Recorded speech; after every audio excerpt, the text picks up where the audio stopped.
दुनिया और आखिरत के हवाले से पैगाम है। आप लोग सुनने के लिए तैयार हैं? एक बार हाथ उठा दीजिए इंशाअल्लाह। जवानी में सोएंगे, बुढ़ापे में जागेंगे, हाथ उठाइए इंशाअल्लाह।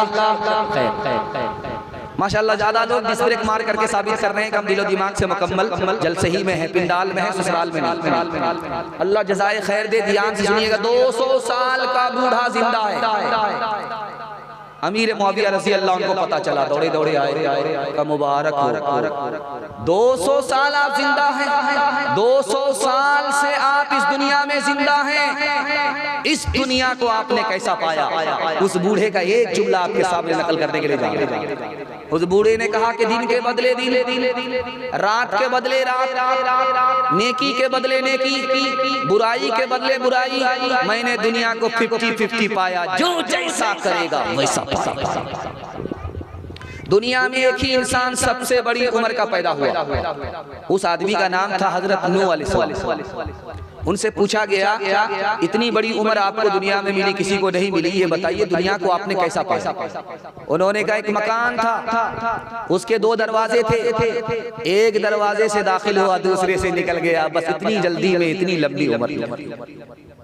याकूब अलैहिस्सलाम के पास मलकुल मौत आया, कहा कि हुजूर अब ऊपर जाने का वक्त हो गया। कहा कहाँ? कहा सबसे ऊपर। अच्छा मरने का वक्त आ गया? तुम भी अजीब आदमी हो, ऐसे ही आ जाते हो, खबर भी नहीं करते हो। कहा हुजूर 4 बार खबर करके आ रहा। जब आपके सियाह बाल सफेद हो गए, ये पहला नोटिस था। जब आपकी ताकत घट गई, कमजोर हो गए, ये दूसरी तला। जब आप लाठी पर आ गए, कमर झुक गई, ये तीसरा नोटिस था। जब आपको नाती पैदा हो गया, पोता पैदा हो गया, ये आखिरी नोटिस थी कि बड़े मियां कुंडली मार करके कुर्सी पर बैठे हुए हो, हम आ गए हैं जगह लेने के लिए, जल्दी से जगह खाली। एक बूढ़ा बनिया था, गुलसिता ने लिखा, वो हमेशा दुकान में बैठ करके 99 की बीमारी में लगा। दीन धर्म से कोई मतलब। उससे कहा कि अल्लाह के बंदे कब्र में पैर लटक गया, अब कब दीनदारी करोगे, दुनियादारी छोड़ दो। कहा कि एक सफर है, उसके बाद पक्का है कि दुनियादारी छोड़। खैनी लेकर के ईरान से पैदल चलूंगा, हिंदुस्तान आऊंगा, उसको बेचूंगा, उस पैसे से हिंदुस्तान का लोहा खरीदूंगा, सीधे पैदल चाइना चला जाऊंगा, वहां उसको बेचूंगा, उससे जो पैसा आएगा चीनी बर्तन खरीदूंगा, उसको लेकर के सीधे पैदल यमन चला जाऊंगा, वहां उसको बेचूंगा, उससे यमन की चादर खरीदूंगा, उसको लेकर के सीधे रूम चला जाऊंगा, वहां उसको बेचूंगा, जो पैसा आएगा उससे रेशम खरीदूंगा, उसके बाद ईरान आ जाऊंगा, पक्का है, कान पकड़ करके कहता हूं, उसके बाद दुनियादारी छोड़ी। हाँ क्या तुम तो उम्र से ज्यादा अपनी हसरत बता रहे हो, इतना लंबा सफर कर रहे हो, तुमको मलकुल मौत छोड़ेगा इससे पहले? ख्वाब देखा, बड़ा भयानक ख्वाब है, मुंह में सारे दांत थे, गिर गए। जब बेदार हुआ तो बड़ा परेशान, कब बोला अजीब ख्वाब देख लिया, मुंह के सारे दांत गिर गए, क्या मतलब हुआ? एक साहब ने कहा कि सारा खानदान आपके सामने मर जाए, इस मनहूस को निकालो। वो बोला कि हमको आप क्या निकालिएगा, आपको दुनिया की जिंदगी से मोहब्बत है, मौत से नफरत। वो जेल चला गया। दूसरे को बुलाया गया कि मैंने ख्वाब देखा, मुंह के सारे दांत गिर गए, क्या मतलब हुआ? कहा हुजूर आपकी उम्र सबसे ज्यादा होगी, आपका खानदान एक एक करके उठ जाएगा, सबका जनाजा उठेगा, बाद में आपका जनाजा उठेगा, आप गिद्धा की उम्र लेकर के आए, आप हयात पी करके आए। कमर झुके के मिसले कमानी हुई, कमर झुके के मिसले कमानी हुई, कोई नाना हुआ कोई नानी हुई, कमर झुके के मिसले कमानी हुई, उनके बालों में गालिब सफेदी हुई, कोई दादा हुआ कोई दादी हुई। पैगाम खत्म हो गया। हमारे जवानों के हवाले से पैगाम है, आप सिर्फ 2 काम कीजिए, मसरत रसूल पर बैठ करके मैं गारंटी लेता हूँ अल्लाह आपको तरक्की देगा, 1 साल में 10 साल के बराबर तरक्की देगा। काम 2 ही करना है, हलाल कमाना है, हिसाब से खर्च करना है। हाथ उठाइए, इंशाअल्लाह हलाल कमाएंगे, हिसाब से खर्च करेंगे। ध्यान से इसको सुनिएगा, जल्दी से निकल जाएगा। आपने देखा होगा इसराइल ने एयर स्ट्राइक किया, तो जो बम गिरता था आसमान से छूने वाली बिल्डिंग को, उसको जमीन में इस तरह मलिया मेट कर देता था, ऐसा लगता था कि ये मकान ही नहीं था, तो घास फूस का मकान। ईयर स्ट्राइक आपने देखा। तो ईसाई पोप ने कहा कि तोप से ज्यादा खतरनाक 3 चीजें, तोप से भी ज्यादा खतरनाक 3 चीजें। तोप से बमबारी की गई, मकान ढह गया, आटा बन गया।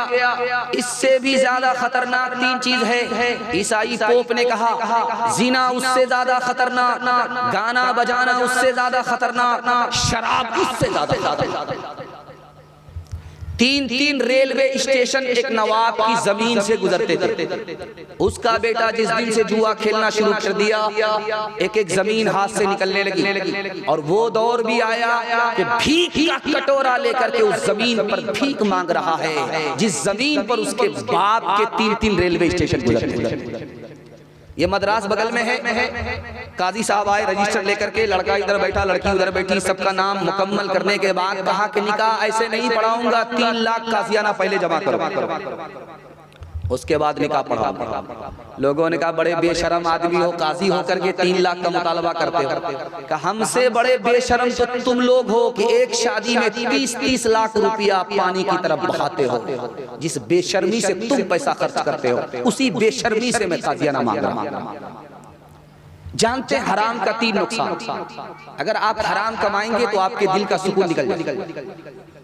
अगर आप हराम कमाएंगे तो आपका कदम हराम की तरफ उठाएगा, चाहे या ना चाहे। अगर हराम के साथ आपने हलाल को मिला लिया है, वो भी खत्म हो जाएगा।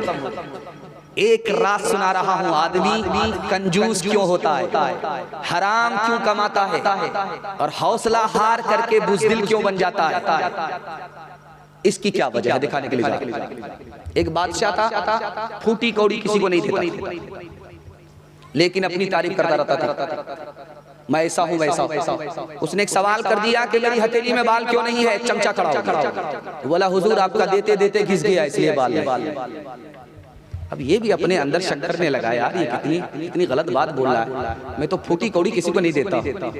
अच्छा बोला कि तुम मुझे बेवकूफ नहीं बना सकते, अगर मेरा देते देते घिस गया तुम्हारी हथेली में भी तो बाल लेगा। हुजूर इसका भी जवाब मेरे पास है, आपका देते देते घिस गया, मेरा लेते लेते घिस गया। सोचा कि ये चम्मच ही नहीं है, बहुत बड़ा चमचा, ये तो बढ़िया से पालिश कर रहा है। बोला कि इतने बड़े जो सामईन हैं, किसी के हथेली में बाल नहीं है। हुजूर इसका भी जवाब, आपका देते देते घिस गया, मेरा लेते लेते घिस गया। इन लोगों को कुछ मिलता ही नहीं है, सब कुछ हमको मिलता है। मोरे हसरत के हाथ मलते मलते इन लोगों का हाथ जेब में पैसा के हाथ लेकर के गया गरीबों को देने के लिए, अब निकल नहीं रहा है, क्योंकि हाथ जब डाला जेब में तो गरीब की तरफ नजर गई, लेकिन जब निकालने लगा तो बीवी के ऊपर नजर चली गई। बीवी बाल बच्चे की मोहब्बत में आदमी मक्खी चूस कंजूस बखील। और आदमी हराम क्यों कमाता, ये राज भी सुनिए।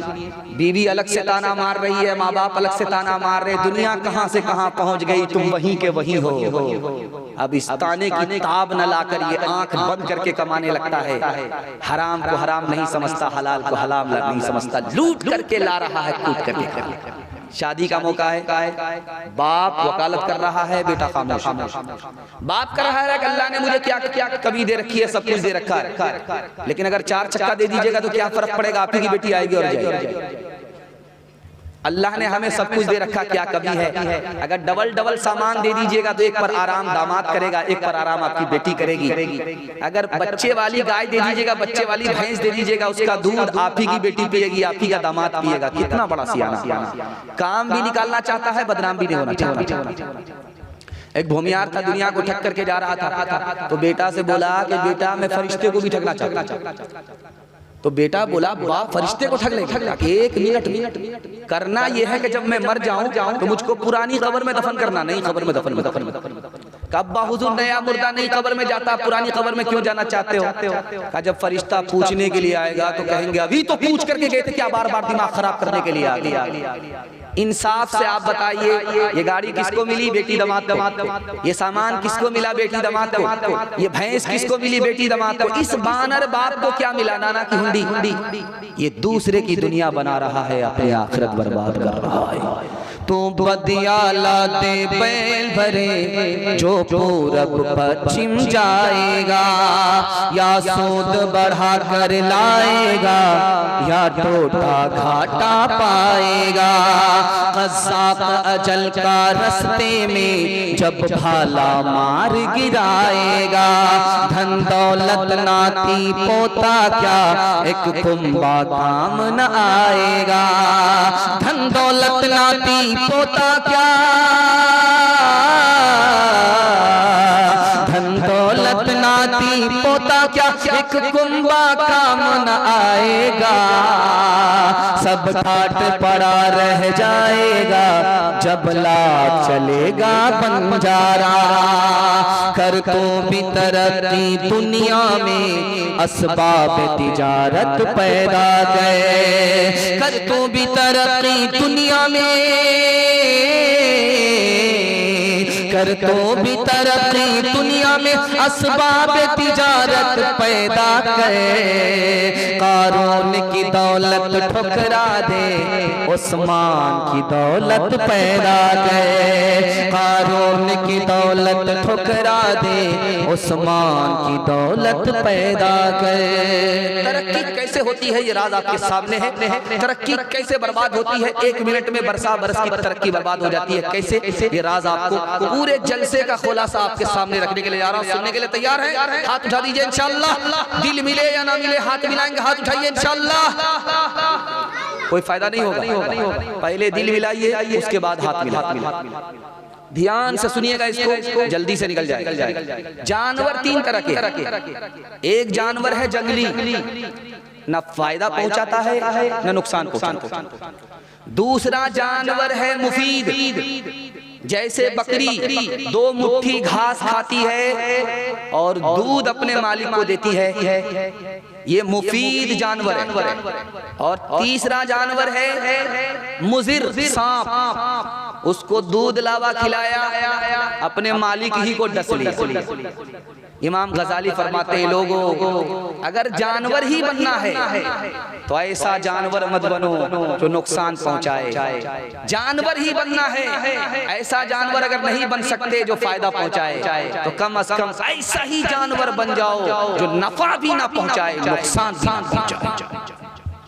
हसद क्यों होती है? 3 वजह से। यार मेरी इज्जत का वो मालिक हो गया, इस वजह से हसद होता है। वो मेरे बराबर हो गया, इस वजह से हसद होता है। मेरा तो मकसद ही फौत हो गया, वो तरक्की कर गया, 3 वजह से हसद होता है। मौलाना वली रहमानी रहमतुल्लाह अलैह, अल्लाह को प्यारे हो गए, उन्होंने किताब लिखी, उसका नाम है अदलिया समाज, अदलिया और समाज। उस किताब में लिखा कि पूरे हिंदुस्तान में 3 समाज को तरक्की है, मुसलमान को तरक्की नहीं। वो 3 समाज कौन है? मरवाड़ी है, महता है, गुज्जर है।